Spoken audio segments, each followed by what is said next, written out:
मैं आप लोगों के समक्ष आदर्श समाज का 33वां भाग बताने का प्रयास करूँगा। मनुष्य का जीवन अत्यंत पवित्र और पुनीत है, लेकिन मनुष्य इस संसार में आता है तो ईश्वर को भूल जाता है। जब वह मनुष्य अपनी माँ के गर्भ में रहता है तब ईश्वर से प्रार्थना करता है, ईश्वर हमें इस नरक से निकालो और वहाँ पर ले चलो जहाँ तुम्हारी भक्ति मैं कर सकूँगा। परमात्मा उस मनुष्य जो शिशु के रूप में अपनी माँ के गर्भ में रहता है उसकी पुकार सुन लेता है। जब वही शिशु आता है संसार में, छोटा से बड़ा होता है, भोग विलासों में फंसता है, सांसारिक दृश्यों को देखकर चकाचौंध हो जाता है, उस समय वह विचार करने लगता है कि अब परमात्मा है कहाँ। और ये कहता है, मैंने कहाँ कहा था कि वहाँ जाने के बाद तुम्हारी भक्ति करूँगा। लेकिन वही मनुष्य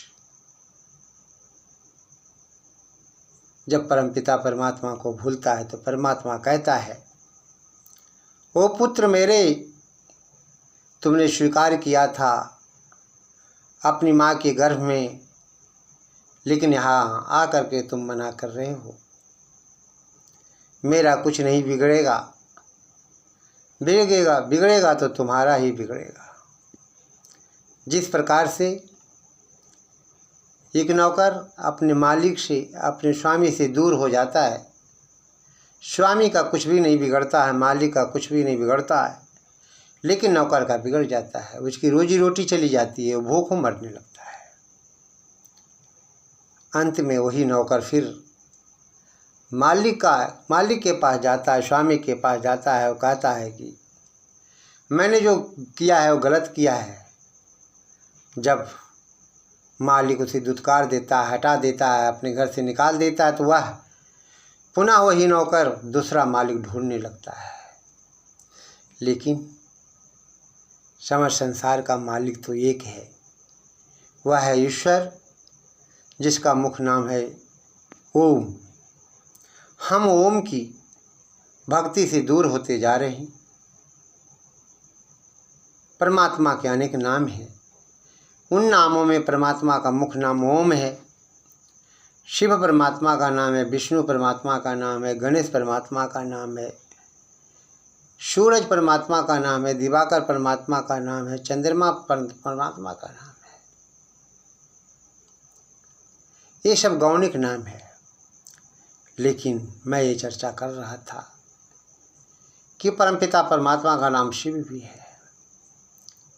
शिव का अर्थ होता है कल्याण करने वाला।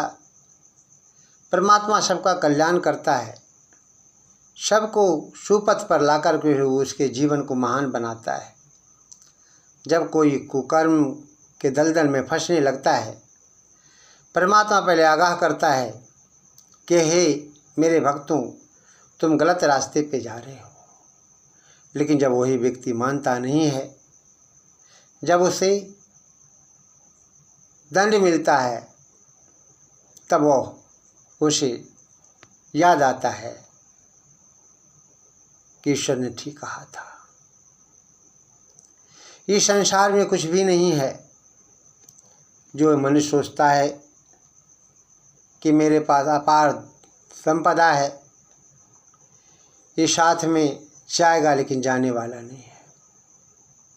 इसलिए यदि आप करोड़पति हैं, अरबपति हैं, तो जहाँ तक संभव हो गरीबों के बीच में धन बांटना चाहिए।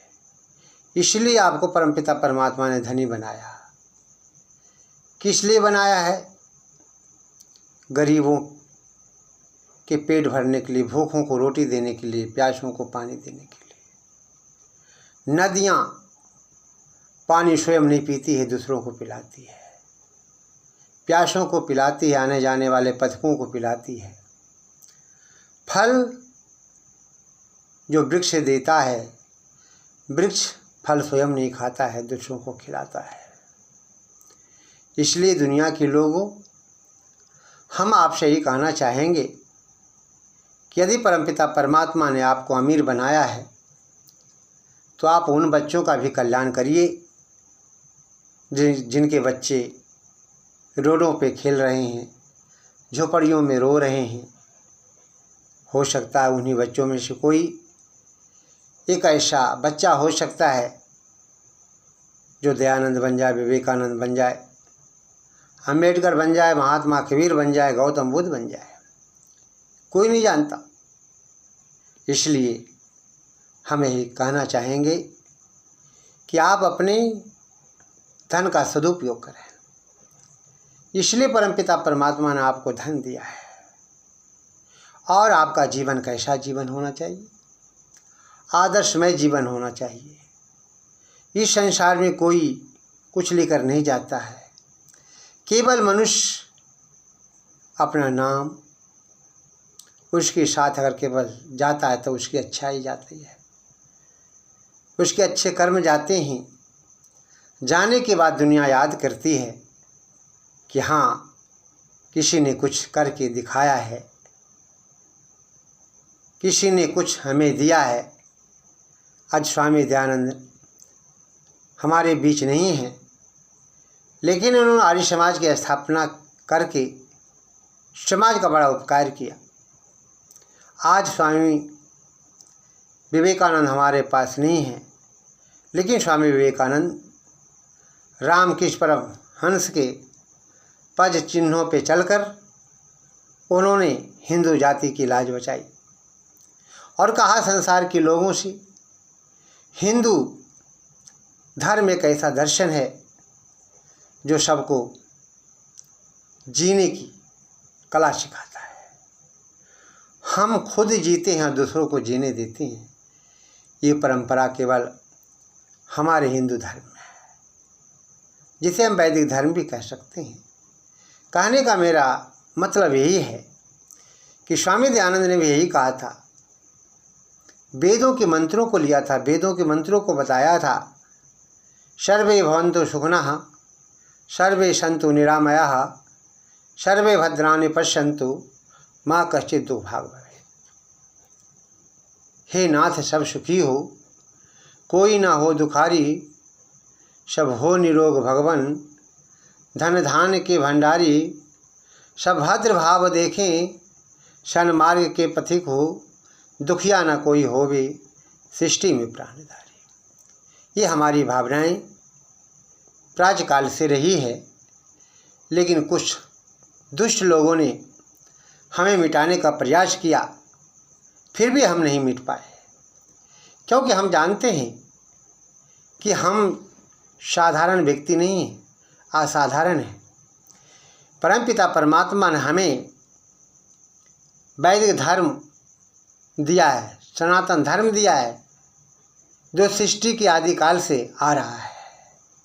और बाद में जितने भी जिसको हम धर्म के रूप में मानते हैं, वो धर्म नहीं है, किसी व्यक्ति के द्वारा चलाया हुआ एक मत है। चाहे इस्लाम धर्म हो, चाहे ईसाई धर्म हो, चाहे बौद्ध धर्म हो, चाहे जैन धर्म हो, ये कोई धर्म नहीं है। धर्म तो एक ही है, सनातन धर्म, जो सबको जीने की कला सिखाता है, सबको जीने का अधिकार देता है। इसमें न मुस्लिम भाव है, न ईसाई भाव है, न हिंदू भाव है। ये सबको एक कहते सर्वे भवन्तु सुखिनः, सर्वे सन्तु निरामया। सभी सुखी हो, सभी निरोग हो। ऐसी भावनाएं किसी और मजहब में नहीं है। चाहे वो मुसलमान हो, चाहे ईसाई हो, सब अपने अपने धर्म का प्रचार कर रहे हैं, लेकिन ये धर्म नहीं है। धर्म तो वो है जो सत्य को धारण करता है और वास्तव में जो सत्य को धारण करता है वो धर्म है। और ये केवल अगर है तो सनातन धर्म में है और किसी और धर्म में नहीं है। इसलिए दुनिया के लोगों, हम आपसे ये कहना चाहते हैं कि वास्तव में यदि आपको मनुष्य बनना है तो आप आदर्श समाज की ओर आएं और आदर्श व्यक्ति बनकर के अपने आदर्श विचारों के द्वारा समाज को सभ्य बनाने का प्रयास करेंगे तो निश्चित है यह समाज अच्छा बन सकेगा।